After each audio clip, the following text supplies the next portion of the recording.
அன்பு உள்ளங்கள் அனைவருக்கும் வணக்கம்.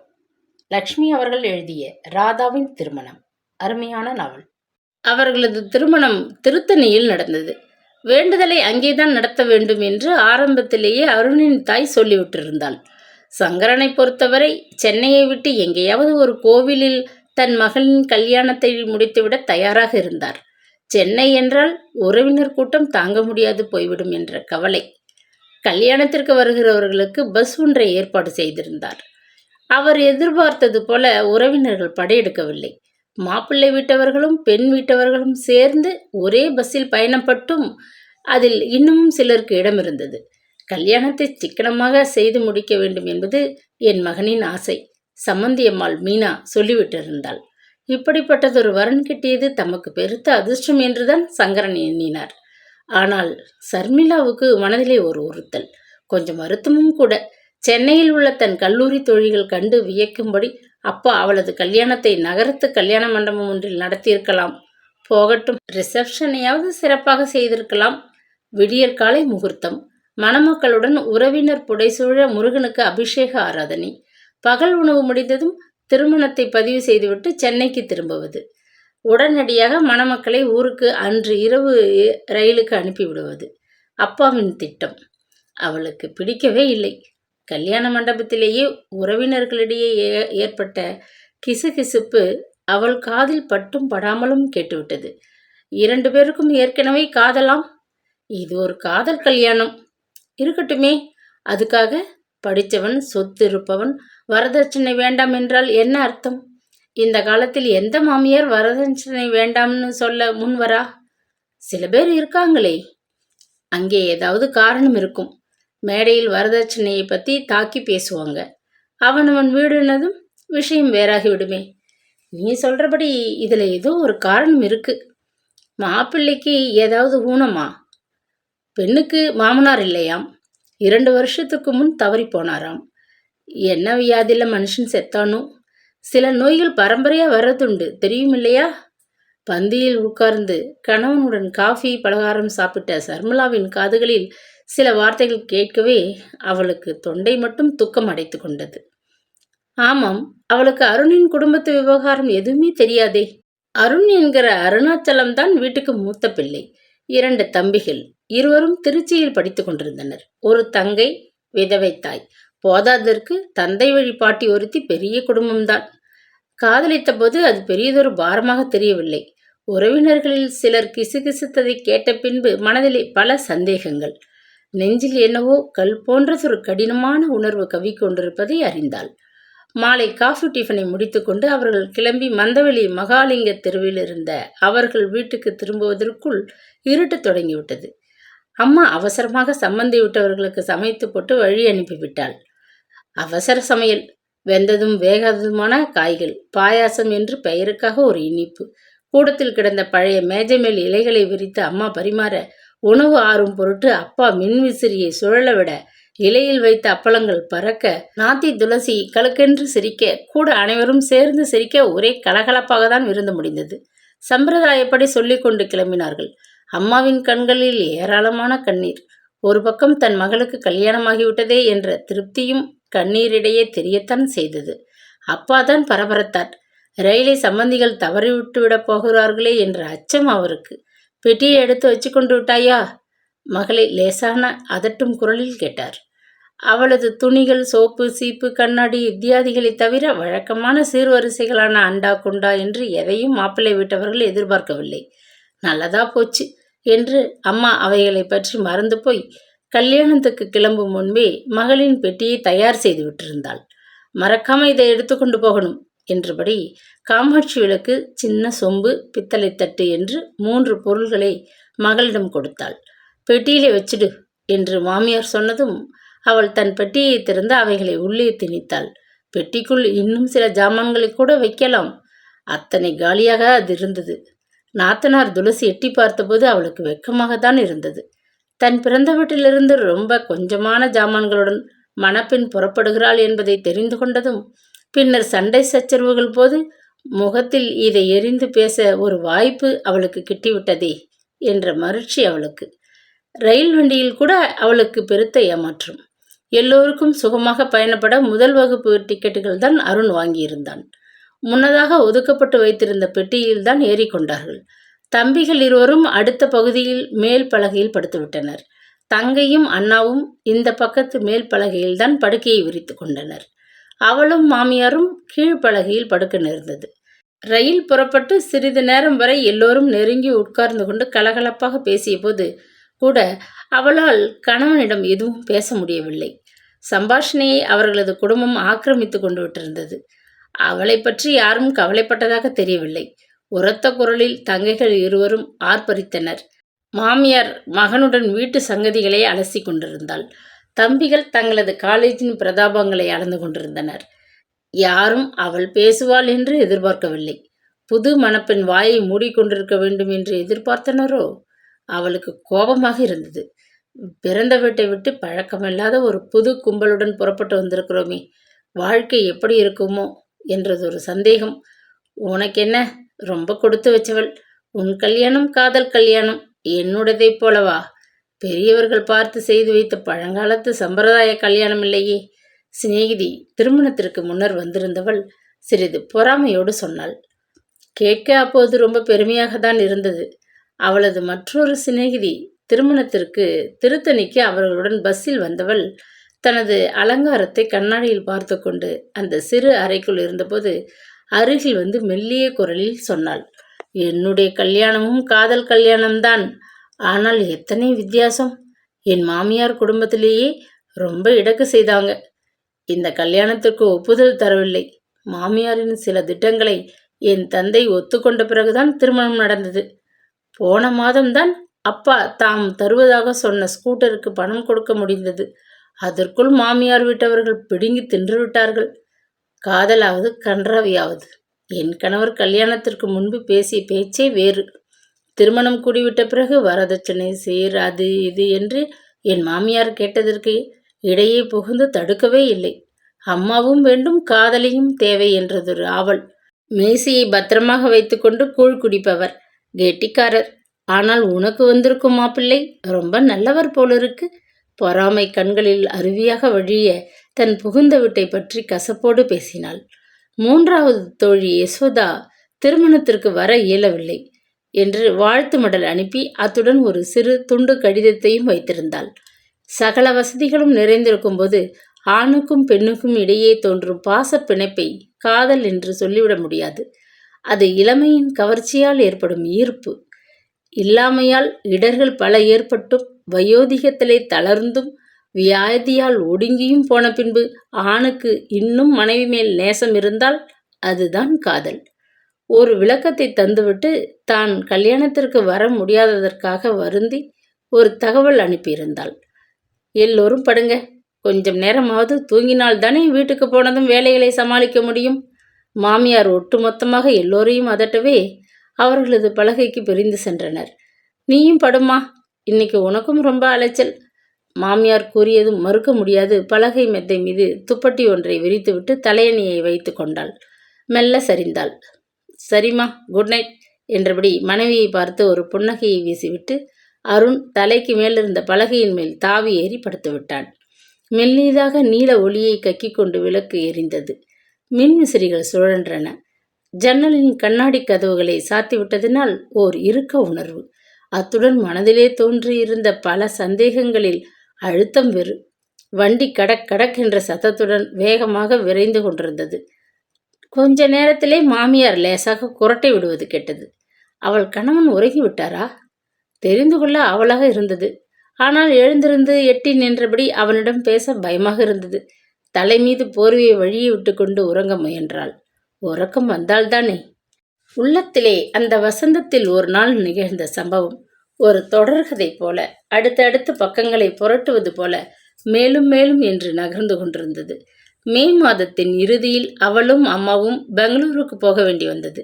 அம்மாவின் சகோதரி லீலாவுக்கு உடம்பு சுகமில்லாது நர்சிங் ஹோமில் அனுமதிக்கப்பட்டிருந்தாள். லீலா அம்மாவின் கடைக்குட்டி. சகோதரி சின்ன வயதில் தன் குழந்தையைப் போல் அம்மா அவளை வளர்த்து விட்ட பாசம். ஒரு 10 நாள் போய்விட்டு வரணும். துணைக்கு சர்மிளாவை கூட்டிக் கொண்டு போகிறேன். அம்மா ஒரே பிடிவாதமாக புறப்பட்டாள். அவர்கள் போய் சேர்வதற்குள் லீலா அபாயகரமான நிலையை தாண்டி விட்டிருந்தாள். சர்மிளாவின் முதல் முறை வெளியூர் பயணம் அதுதான். அவளுக்கு பெங்களூர் மிகவும் பிடித்தது. முன்பு போல் பெங்களூர் இல்லை. மே மாதம் முடிவடைந்ததுமே சில்லென்று குளிர்காற்று வீசத் தொடங்கிவிடும். இப்பொழுது ஜன நெருக்கமோ என்னவோ, உஷ்ணம் குறைவதில்லை என்று சித்தப்பா அழுத்து கொண்டார். ஆனால் சென்னையைப் போல நெருப்பாக வெயில் எரிக்கவில்லை. மாலையில் வீசிய குளிர்ந்த காற்று உடலுக்கு ரொம்ப இதமாக இருந்தது. எங்கு திரும்பினாலும் மலர் செடிகள், மரங்கள், May flower flame of the forest என்று ரோஜா வண்ண பூக்களும் நெருப்பாக சிவந்த பூக்களும் மரங்களை நிறைத்தன. ஒவ்வொரு பங்களா தோட்டத்திலும் எத்தனை எத்தனை மலர்கள்! நடைபாதை மீது நின்று தோட்டங்களை ஆவலுடன் வெறித்து பார்த்து மகிழ்ந்தாள். சித்தப்பா வீட்டிலும் ஒரு அழகான சின்ன குரோட்டன்ஸுகளும் தோட்டம் இருந்தது. ரோஜாவும் செழிப்பாக வளர்ந்திருந்தன. சித்தப்பாவுக்கு தோட்டக்கலை மேல் ரொம்ப தீவிரம். தோட்டத்து ரோஜா ஒன்றை கூட யாரும் தொடக்கூடாது. பெங்களூர் போன முதல் நாள் மாலை தோட்டத்தை சுற்றி வந்தவள் அடுத்த வீட்டு மதில் சுவரை தாண்டி இந்த பக்கம் வளர்ந்திருந்த செண்பக மரத்திலே இங்கும் அங்கும் பூத்திருந்த மலர்களை வியப்போடு ஆசையோடு பார்த்தாள். அடுத்த நாள் காலை குளித்து மாற்றுடை அணிந்து கொண்டு தோட்டத்துக்குள் புகுந்தவள் மதிலுக்கு அப்பால் தலை நீட்டிய செண்பக மரத்து கிளையிலிருந்து சில பூக்களை பறிக்கத் தொடங்கினாள். அடுத்த வீட்டு அல்சேஷன் ஆக்ரோஷமாக குறைத்தது. பயந்து நடுங்கி போனாள். முன்னங்கால்களை மதில் சுவர் மீது வைத்துக்கொண்டு குரோதமாக அவளை பார்த்து ஆர்ப்பாட்டம் செய்த நாயைக் கண்டு நடுங்கி விட்டாள். ஆத்திரப்பட்டு அது சுவற்றை தாண்டி அவள் மேல் குதித்து விட்டாள்.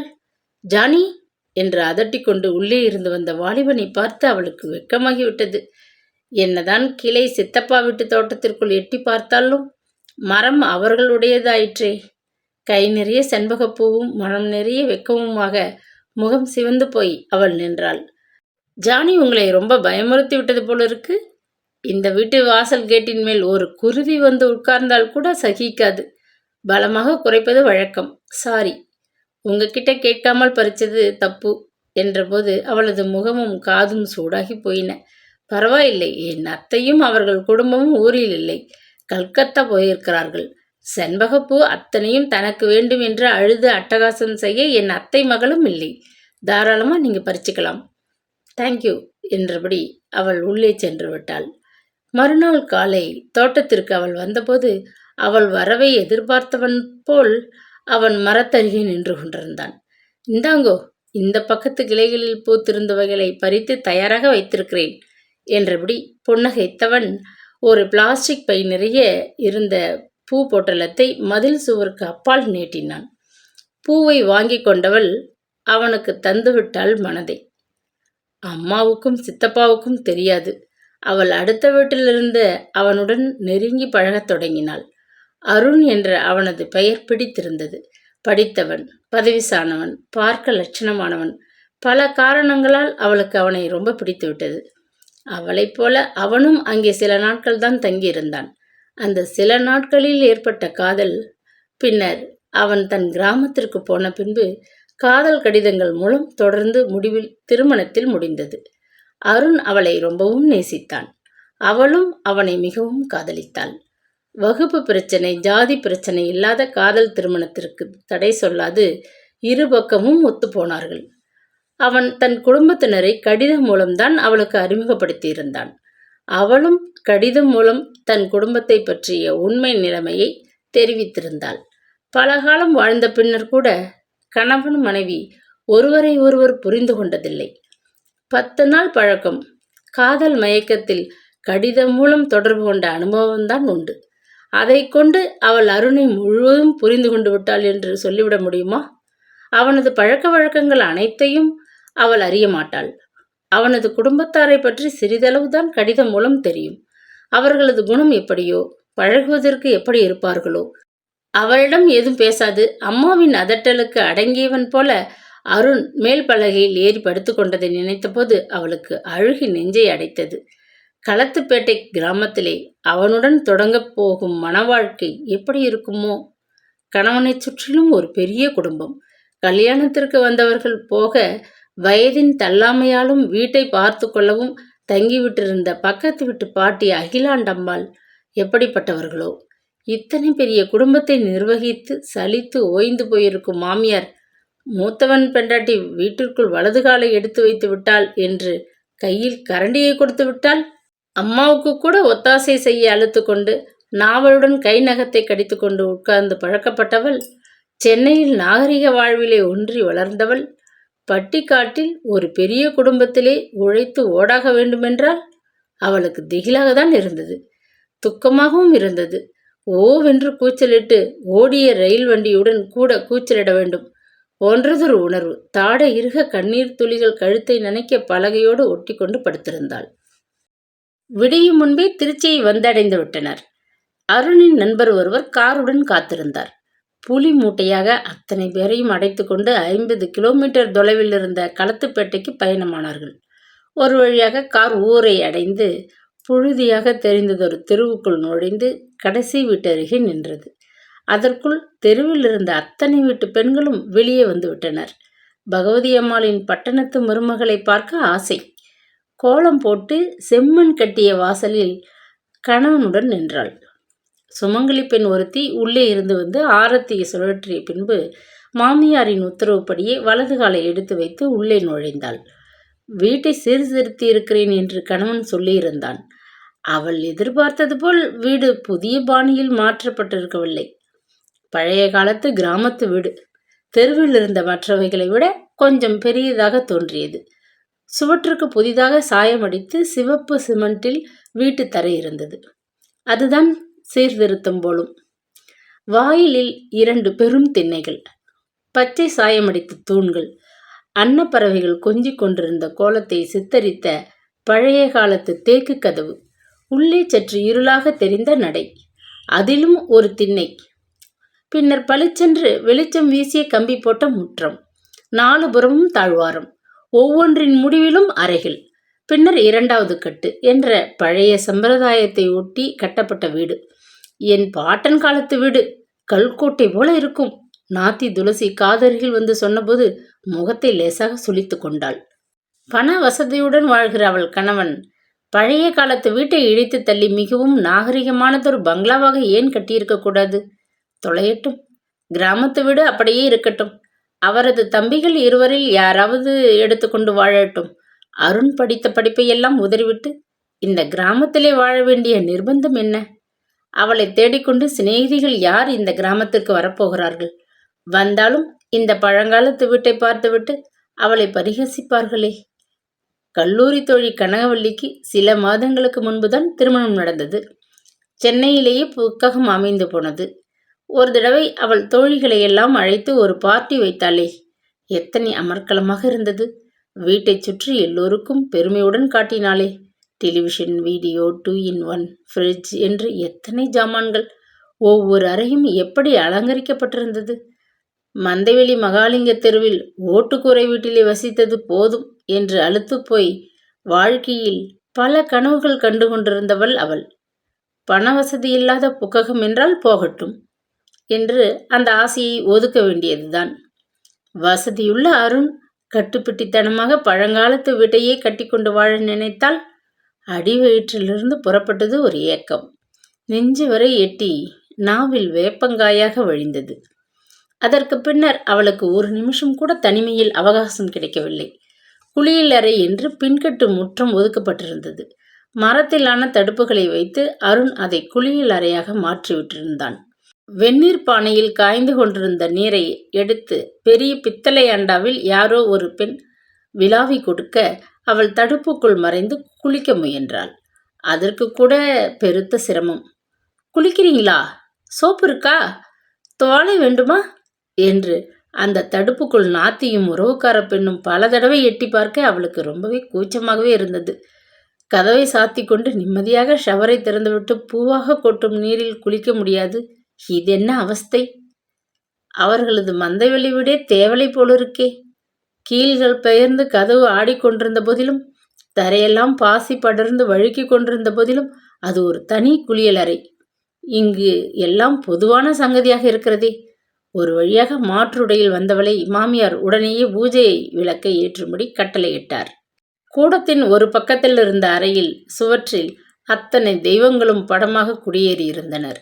வெள்ளி செவ்வாயில் அறையை பெருக்கி துடைச்சி படங்களை துடைச்சி குத்து விளக்கை கழுவி அன்னை காமாட்சி விளக்கையும் கழுவி சுத்தப்படுத்தி திரி போட்டு எண்ணெய் விட்டு ஏற்றணும்.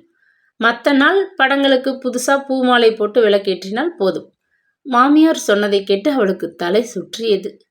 விளக்கேத்திட்டு சீக்கிரமா நீயும் அருணும் போய் பாட்டியை வணங்கி ஆசீர்வாதம் பெற்றுக்கோங்கோ. மாமியார் உசுப்பினாள். அப்பொழுதுதான் அவளுக்கு நினைவுக்கு வந்தது.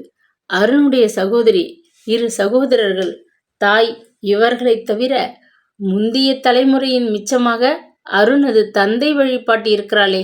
இந்த வீட்டில் மாமியார் வீட்டில் மட்டுமல்ல, அவளது மாமியாரும் இருக்கிறாள் என்பதை மறந்துவிட்டாளே. பூஜை விளக்கை பொருத்தி தன்னுடைய காமாட்சி விளக்கையும் ஏற்றினாள். கணவனுடன் விழுந்து கும்பிட்டுவிட்டு தாழ்வாரத்தின் மறுகோடிக்கு விரைந்தாள். சமையல் அறைக்கு எதிர்ப்பக்கமாக இருந்த அந்த கடைசி அறையில்தான் அகிலாண்டாம்பாள் தள்ளாமையுடன் ஒரு கட்டிலின் மீது படுத்து கிடந்தாள். கல்யாணத்திற்கு வர முடியாது போய்விட்டதால் பேரனின் மனைவியை பார்க்க ஆசையுடன் காத்திருந்தாள். பாட்டி, நாங்க வந்திருக்கிறோம், குரல் கொடுத்துவிட்டு அருண் குழல் விளக்கை போட்டான். மக்கள் வாசனையும் மருந்து நெடியுமான கலவை மனம் வீசிய ஒரு அறைக்குள் புகுந்தாள் சர்மிளா. கட்டிலின் மீது நிமிர்ந்து உட்கார்ந்திருந்தாள் கிழவி. வயோதிகத்தில் உடல் தளர்ந்து விட்டிருந்தவள் தோளின் மீது அவிழ்ந்து புரண்ட கூந்தலை கூட அள்ளி செருகிக் கொள்ள முடியாது பலவீனமாக இருந்தவள் தொங்கிய தன் நரைத்த புருவங்களை உயர்த்தி அவளை ஏற இறங்க பார்த்தாள். வாமா வா என்று பொக்கைவாய் புன்னகை செய்தாள். விழுந்து கும்பிடுறோம் பாட்டி, இறைந்து சொன்னான் அருண். மனைவிக்கு சைகை செய்துவிட்டு அவளுடன் சேர்ந்து தரையில் குனிந்து வணங்கினான். மகராசங்களா 2 பேரும் இருங்கோ, சின்ன மருமக வந்தாச்சு, என்னை நல்லா கவனிப்பான்னு தெம்பா இருக்கு. கிழவி முனகியதை கேட்டு அதிர்ந்து போனாள் சர்மிளா. இதென்ன கூத்து? இந்த கிழவிக்கு அவள் நர்ஸ் வேலை செய்ய வேண்டுமா? பாட்டி பத்தியமா சாப்பிட்றவங்க, அவங்களுக்கு தயார் செய்து வச்சிருக்கிற கஞ்சியையும் ஊறுகாயையும் உன் கையால் முதல்ல கொண்டு வந்து கொடுத்துடு, பிறகு நாம் சாப்பிடலாம், அருண் உத்தரவிட்டான். புது மருமகள் என்றதும் அவளை வீட்டில் எல்லோரும் கொண்டாடி கொள்வார்கள் என எதிர்பார்த்தாள். ராணியை போன்ற வரவேற்பும் உபச்சாரமும் இருக்கும் என்று எண்ணிய அவளது கனவு சிதைந்து போனது. எதிர்த்து எதுவும் சொல்ல முடியாது உள்ளே சென்றாள். பாட்டிக்கு உன் கையால முதல்ல ஒரு வாய் பாயாசம் கொடு, உன் வரவு இனிப்பாகவே இருக்கட்டும். உறவுக்காரி ஒருத்தி பாயாசத்தை கிண்ணத்தில் ஊற்றி அவளிடம் தந்தாள். அவங்க சாப்பாடு ரொம்ப பத்தியமாக இருக்கணும், அதிக உப்பு உரப்பு ஆகாது. இன்னைக்கு காட்டி கொடுக்கிறேன், நாளையிலிருந்து அவங்கள கவனிக்கிறது உன் பொறுப்பு என்றாள் மாமியார் பகவதி. பாட்டியின் உணவு பாத்திரங்களை ஒரு தட்டில் வைத்து பாயாச கிண்ணத்துடன் உள்ளே வந்தாள். அவளுக்கு நல்ல பசி. காலையில் வழியில் ஒரு ஹோட்டலில் கும்பலோடு கும்பலாக இறங்கி புக்ககத்தார் போட்ட கூச்சலின் நடுவில் ஒரு இட்லியும் 1/2 டம்ளர் காஃபியும் தான் சாப்பிட்டிருந்தாள். வீட்டுக்குள் நுழைந்ததுமே சமையல் அறையிலிருந்து எழுந்த மசாலா வாசனை நாக்கில் நீர் ஊறச் செய்தது. சாப்பிட்டு விட்டு களைப்பு போக கொஞ்சம் நேரம் தூங்க வேண்டும் என்று உடம்பு துவண்டு கொண்டிருந்தது. பாட்டி அருகில் கிடந்த நாற்காலியை இழுத்து போட்டுக்கொண்டு அதில் அமர்ந்து பாட்டி மெல்ல சாப்பிடும் வரை பொறுமையுடன் உபசரிக்க நேர்ந்தது. கையை தட்டிலே கழுவி வாயை துடைத்து கொண்டாள் கிழவி. சித்த தலகாணிகளை உயரமா அடுக்கி வச்சு என்னை சாத்தி படுக்க வச்சுட்டு போ. விளக்கை அணைக்க மறக்காதே. ஜன்னலை லேசா திறந்து வை. விசிறியை நிதானமா ஓட விட்டுட்டு போ. மளமளவென உத்தரவிட்டாள். பொங்கி எழுந்த கோபத்தை அடக்கி கொண்டு அவள் எல்லாவற்றையும் செய்து முடித்தாள். வரேன் பாட்டி என்று அடிக்குரலில் முணுமுணுத்து விட்டு வேகமாக வெளியே வந்தாள். முதல்ல எல்லோருக்கும் மருமக பரிமாறட்டும், அவதானே இனி வீட்டுக்கு பொறுப்பாளி என்று யாரோ உறவுக்காரி ஒருத்தி குரல் கொடுக்க கைத்தட்டலும் சிரிப்புமாக அந்த வேலை அவள் தலை மீது சுமத்தப்பட்டது. அந்த வீட்டின் பெரிய கூடத்திலே பளபளவென்று மின்னிய தேக்கு மர ஊஞ்சல் ஒன்று தொங்கிக் கொண்டிருந்தது. அதற்கு இருபுறமும் தரையில்தான் இலை பரப்பி எல்லோரும் சாப்பிட தயாராக உட்கார்ந்திருந்தனர். சுவர் ஓரமாக ஒரு சிறு மேஜையும் ஒற்றை நாற்காலியும் போடப்பட்டிருந்தன. கடையை திறக்க கிளம்பும்போது அருண் சட்டை ஃபேண்டோடு கீழே உட்கார முடியாட்டா நாற்காலியிலே உட்கார்ந்து சாப்பிடட்டும், இன்னைக்கு மாப்பிள்ளையா லட்சணமா பந்தியில் உட்கார்ந்து சாப்பிடட்டும் என்றாள் தங்கை துளசி. எல்லோரும் சிரித்தார்கள். சர்மிளாவுக்கு கோபம் பொத்து கொண்டுதான் வந்தது. ஆனால் வாயை திறக்க முடியுமோ? முதல் நாள் வீட்டிற்குள் புகுந்திருக்கும் மருமகள் அவள். ரொம்ப ஆத்திரக்காரி என்ற பட்டத்தை உடனடியாக கொடுத்து விடுவார்களே. அவர்கள் எல்லோருக்கும் பரிமாறிவிட்டு அவர்கள் சாப்பிட்டு எழுந்ததும் வேலைக்காரியுடன் எச்சில் இலைகளை எடுத்து பின்னாலில் இருந்த தோட்டத்தில் வெட்டியிருந்த குழிக்குள் போட்டுவிட்டு இடத்தை சுத்தம் செய்துவிட்டு பின்னர் அவள் சாப்பிட உட்கார்ந்தாள். தாழ்வாரத்தில் விரித்திருந்த பட்டுப்பாயில் அம்மா தம்பிகளுடன் அரட்டை அடித்துக் கொண்டிருந்தான் அருண். தன்னந்தனியே அவள் ஆறிப்போன சோற்றையும் குழம்பையும் யாரோ பரிமாற சாப்பிட்டாள். கண்களில் நீர் புரண்டது. துக்கம் நெஞ்சை அடைத்தது. வந்ததும் வராததுமா அவளை வேலைக்காரி போல ஒதுக்கிவிட்டார்களே, என்ன அநியாயம்! மனம் குமுறியது. அதற்கு பின்னர் அவளுக்கு மூச்சுவிட நேரமின்றி ஒரே வேலை வேலை என்று மூழ்கி போனாள். வந்திருந்த உறவு பெண்களுக்கு அவளது கல்யாண புடவைகள் நகைகளை பெட்டியிலிருந்து எடுத்து வந்து காட்ட வேண்டியிருந்தது. சீதனம்மா, நான் வேண்டான்னு சொல்லிட்டேன். இங்க கிடக்கிற பாத்திரம் பண்டம் 7 தலைமுறைக்கு ஆகுமே. ஒவ்வொரு தடவையும் மாமியார் பெருமையாக சொன்னபோது அவள் தலையில் அடித்தது போன்ற வேதனை. சீதனம் வேண்டாம் என்றதும் அவள் தாய் சட்டென்று மணிப்பர்சை மூடிக்கொண்டு விட்டது அக்கிரமம். புகுந்த வீட்டில் உறவினர் முன் அவள் மானம் பறிபோகிறதே. ஒரு வெள்ளித்தட்டு, சந்தன கொம்பா, பன்னீர் செம்பு இத்தியாதிகளையாவது வாங்கி தந்திருக்கலாம். கட்டின புடவையுடன் அனுப்பிவிட்டார்களே. பின்னால் எத்தனை ஏச்சுக்கு இது இடமாகும்? எல்லோருக்கும் வெற்றிலை பாக்கு, கல்யாண பலகாரம் எல்லாம் எடுத்துக்கொடு. மாமியார் மேலே உத்தரவிட்டாள். வீட்டை 2 படித்துக் கொண்டிருந்த உறவினர்கள் காஃபி டிஃபனையும் சாப்பிட்டுவிட்டு வெற்றிலை பாக்கு முதலிய சம்பிரதாயத்துடன் வீட்டை விட்டு அகன்றனர். இரவு சமையலுக்கு உள்ளே புகுந்த மாமியார் பகவதி தன் புது மருமகளை கூப்பிட்டாள். இரவு சமையலை மிகச் சாதாரணமாக எளிமையாக சமைத்தால் போதும். வீட்டில் யாரும் இரவில் கனமாக சாப்பிட மாட்டார்கள் என்று வீட்டின் நடைமுறையை போதிக்கத் தொடங்கினாள். விளக்கு வைத்த பின்னர் மறுபடி பாட்டியை அவள் சென்று கவனிக்க வேண்டியிருந்தது. இரவு சாப்பாட்டை எல்லோருக்கும் பரிமாற வேண்டிய வேலையும் அவளுடையதாகவே இருந்தது. சமையலறையை ஒழுங்கு செய்துவிட்டு அவள் படுக்க கிளம்புவதற்குள் மணி 10 ஆகிவிட்டது. அருணுக்கு பசும்பாலை காய்ச்சி டம்ளரில் நிறைத்து மிதமாக சர்க்கரை போட்டு கலக்கி கையில் எடுத்துக்கொண்டு அவள் தங்களது அறைக்குள் சென்றாள். பாட்டியின் அறைக்குள் இடதுபுறமாக பின்பக்கத்து தோட்டத்தை பார்த்து கொண்டிருந்த அறைதான் அருணுடைய படுக்கை அறையாக இருந்தது. வந்ததும் வராததுமாக உனக்கு இந்த வீட்டில் ஏகப்பட்ட வேலை, பழகிவிட்டால் இது ஒரு பாரமாக தெரியாது அருண் சொல்லிக்கொண்டு அவளது கரத்திலிருந்து டம்ளரை வாங்கி கொண்டான். நீ பாதி சாப்பிடு, உபசரித்தான் அவன். வேண்டாம் என்று கூறிவிட்டு அவள் திரும்பி கண்களை ஓடவிட்டாள். திருமண வாழ்க்கையை பற்றி அவள் கொண்டிருந்த கனவுகள் எத்தனையோ. அவளும் அன்பு கணவன் அருணும் திருமணத்திற்கு பின்னர் தேன் நிலவுக்கு, கேரளாவுக்காவது பம்பாயிற்காவது போக வேண்டும் என்ற ஆசை இருந்தது. அவளது தோழி யசோதா கல்யாணத்திற்கு பின்னர் தேன் நிலவுக்கு மைசூருக்கு போய் வந்தாள். அவள் கோவாவுக்கு போய் வர வேண்டும், ஊரை சுற்றி பார்த்து வந்துவிட்டு தோழியை பார்த்து கதைகள் பல அளக்க வேண்டும் என்றெல்லாம் ஆசைப்பட்டு கொண்டிருந்தாள். மூக்கணாம் கயிற்றை போட்டு மாட்டை நேரே கொட்டிலில் கொண்டு வந்து அடைத்து விட்டதைப் போல் புதுமண பெண்ணை நேரே கிராமத்திற்கு இழுத்து வந்து வீட்டிற்குள் புகுந்ததும் கரண்டியை கையில் தூக்கி கொடுத்து இடுப்பு முறிய வேலை வாங்க. கோபத்துடன் கொதித்தபடி கண்களை ஓடவிட்டாள். அறையில் போட்டிருந்த கட்டிலில் கிடந்த பஞ்சு மெத்தை மீது சுத்தமானதொரு புது விரிப்பை பரத்தி வைத்திருந்தார்கள். ஜன்னலில் கூட புது திரை மெல்ல ஆடியது. ஆனால் அறைக்கு மூலையில் அரிசி மூட்டைகளும் பருப்பு மூட்டைகளும் அடுக்கி வைக்கப்பட்டிருந்தன. புதுமண தம்பதியரின் படுக்கை அறையாது? வீட்டின் உக்ரான அறையா? தாடை இறுக கணவனை உற்று பார்த்தாள். நாளைக்கு இதுகளை கொண்டு பின்பக்கம் இருக்கும் கிடங்கில் வைக்க சொல்லிடுறேன். அவசரத்தில் இவைகளை யாரோ இங்கே கொண்டு வந்து வைத்திருக்கிறாங்க சொல்லிக்கொண்டே அவளது கரத்தை பற்றி தன் அருகே இழுத்து கொண்டான். ஒன்று சொல்ல நான் மறந்துவிடக்கூடாது. என்னை தினமும் நீ விடியும் முன்பே எழுப்பிவிடணும். கொட்டிலில் கட்டியிருக்கும் மாடுகளை கறக்க ஆள் வருவார். கூட நின்று பாலை கறந்து வாங்கி கொண்டு வந்து உள்ளே வைக்கிற முக்கிய வேலை எனக்கு உண்டு. அதுக்குள்ளே நீ வெந்நீர் போட்டு குளிக்க தண்ணி எடுத்து வச்சுட்டு நீயும் குளிச்சு முடிச்சு தயாராகிடணும். அம்மா பாவம், இத்தனை ஆண்டுகளா இந்த வீட்டு பொறுப்பை ஏற்றுக்கொண்டு ரொம்ப கஷ்டப்பட்டாங்க. இனியாகிலும் ஓய்வா இருக்க அவளுக்கு நீதான் உதவணும். இவ்வளவுதானா? இன்னும் ஏதாவது சொல்ல போறீங்களா? கேட்க வேண்டும் போன்றதொரு ஆத்திரம்.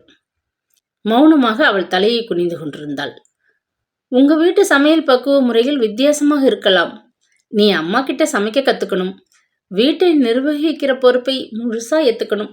ஏன்னா நீதான் வீட்டுக்கு மூத்த மருமகள். அவன் சொல்லிக்கொண்டே போனான். நீயும் நானும் ஈருயிர் ஓருயிராக வாழ வேண்டும். தனியே வெளியூர்களுக்கு சுற்றுப்பயணம் போக வேண்டும். சினிமா, டிராமா முதலியவற்றுக்கு ஜோடியாக சென்று கண்டு களிக்க வேண்டும் என்று எதையும் சொல்லாது, இந்த வேலை உன்னுடையது, அந்த வேலை உன் பொறுப்பு என்று பேசிய அவன் தோரணையை அவளால் தாங்கவே முடியவில்லை. அழுகை தொண்டையை எட்டியது. சமாளிக்க முடியாது அவள் திடீரென்று விம்மி விட்டாள். சர்மிளா, எதுக்கு அழுகிற? ஏன்? பதறிப்போனான் அவன்.